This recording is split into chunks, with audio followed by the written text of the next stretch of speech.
सभी को मालूम है कि पत्नी पति के पैर दबाएगी तो कभी मौन नहीं बैठ सकती है, कुछ न कुछ बातें जरूर करेगी। आज आप सारे दिन शिवराम में रहे, आज वो ऐसे कह रहा था, वो वैसे कह रहा था, वो ऐसे कह रहा था, तमाम जन कहाँ की लीला खोलेंगे, है ना। फिर अरे एक बात और बताऊं, बोले हाँ, अरे वो नहीं है, बोले हाँ, मुझको एक बहुरिया ने बताई, वो है ना परीक्षित, बोले हाँ, उनकी बहुरिया को एक कान को कुंडल खोए गया, लेकिन तुम्हारी कसम परीक्षित दादा इतने अच्छे थे, उनने अपनी बहू से कछु कही ना है। सोई प्रधान जी उठ के बैठ गए, बोले ना गई तो ना गई भाई, कुंडल खो गया तो खो गया, पत्नी को मारने से, पीटने से, डांटने से क्या कुंडल वापस मिल जाएगा। सोई प्रधान जी धीमे से बोले, तुम्हारे कसम एक कान काज में रोकेगा। तो ये क्या है, इसी हम अवगुण नहीं कहेंगे मेरी माँ, क्योंकि जो नुकसान होना था वो तो हो गया, इसे हम गुण कहेंगे। वैसे तो बाबा जी रामायण जी में लिखते हैं कि प्रत्येक स्त्री के अंदर 8 अवगुण होते हैं, 8, जिसमें सबसे बड़ा अवगुण होता है कौन सा, नारी स्वभाव सत्य कब कही, और अवगुण 8 सदा उड़ रहे हैं। सबसे बड़ा अवगुण होता है झूठ बोलने का, झूठ बोलने को प्यारे हो। 1000 रुपये साड़ी आई हो और जी पहन के घर से बाहर निकले और कोई सहेली नहीं कहती हाजी जी बड़ी नीक लग रही, कितने की आई साड़ी, बेई लेके आए, बोले को बेई, बोले को लल्ला का,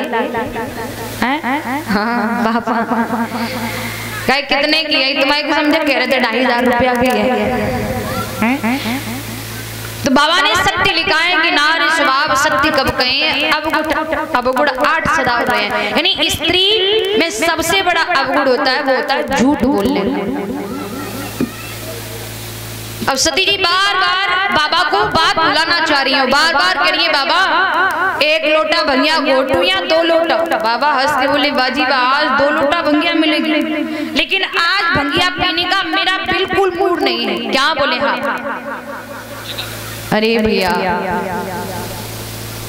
जैसे ये कहा कि भंगिया पीने का बिल्कुल मूड नहीं है, भैया समझ गई बाबा बहुत नाराज है। बाबा बोले एक बात बताइए जो मैं पूछ रहा हूँ, परीक्षा ले आई। भैया कहने लगी बाबा सच बताऊं कि कछु न परीक्षा लीन गुसाही की न प्रणाम तुम्हारी नाही।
मैं तो उनके दर्शन करके उन्हें प्रणाम करके वापस लौट आई हूँ। आहा हुआ ऐसा तब संकर देखा धरि ध्याना, तब संकर देखा धरि ध्याना, सती जो की चरित्र सब जाना।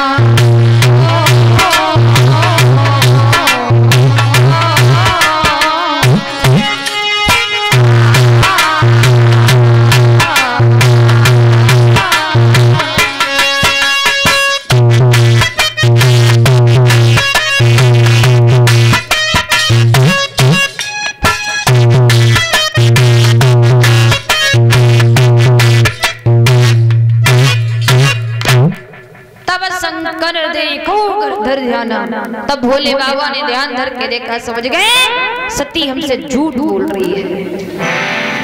भोले बाबा ने अपने हाथ से आसन उठाया और अपने सामने डाल दिया और सती से कहा इस पर बैठ जाओ। सती जी समझ गई बाबा हमसे नाराज हो गए। भोले बाबा ने आसन डालने के बाद एक संकल्प किया है, शिव संकल्प कीन मन माही और जा तन भेंट सती अब नहीं। सती तूने मेरी माँ सीते का रूप धारण किया है, आज से इस शरीर से मेरी और तेरी अब भेंट होने वाली नहीं है। इतना कहकर भोले बाबा ने समाधि लगा ली। भैया 1 2 4 साल नहीं मैया, 10 20 50 साल आए।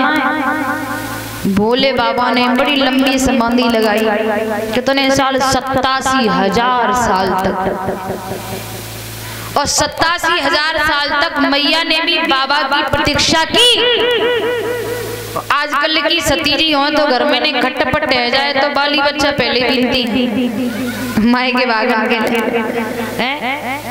सही बात है। या फिर मायके ना जाऊंगी तो बोले वो बंद कर देंगे। एक बार कहेंगी खाना खा लो ना, दूसरी बार कहेंगी खाना खा लो ना, और तीसरी बार थरिया पस के बीच आंगन में बैठ जाएंगी, खाओ चाहे मर हो जाए तुम्हारे बारे हम थोड़ी ना मर जाएंगे। आज की सती की जो हालात है भैया,